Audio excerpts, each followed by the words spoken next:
प्रॉडक्टमुळे टिकलो.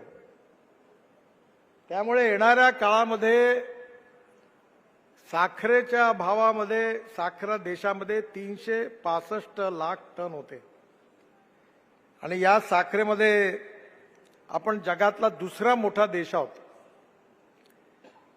ऊस लागवडीचं क्षेत्र 55 ते 60 लाख हेक्टर आहे आणि सुमारे 4,00,000 लाख टन ऊसाचं वार्षिक उत्पादन आहे आणि आपल्याकडे 530 साखर कारखाने आहे आणि आपल्या देशाचं उत्पादन 330 ते 360 लाख टन आहे.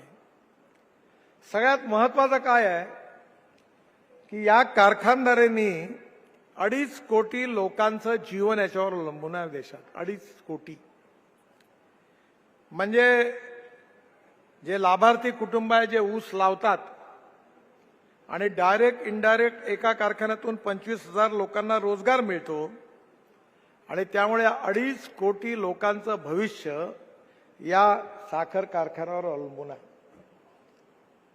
मला एक दिवस प्रधानमंत्र्यांना मी जेव्हा सांगत होतो ते म्हणाले, तुम्ही असं कसं सांगता, काय सगळं बजेट का आता साखर कारखाना करता द्यायचं आहे का?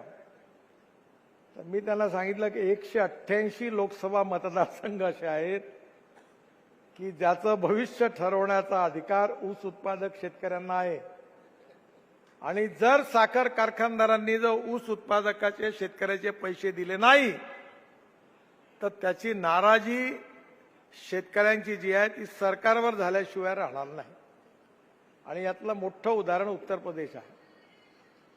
उत्तर प्रदेशची इकॉनॉमी साखर कारखानदारावर अवलंबून आहे. कर्नाटकमध्ये आपल्यापेक्षा जास्त साखर तयार होते. त्यामुळे येणाऱ्या काळामध्ये आपल्याला ही कारखानदारी भविष्यात प्रॉफिटमध्ये आली पाहिजे.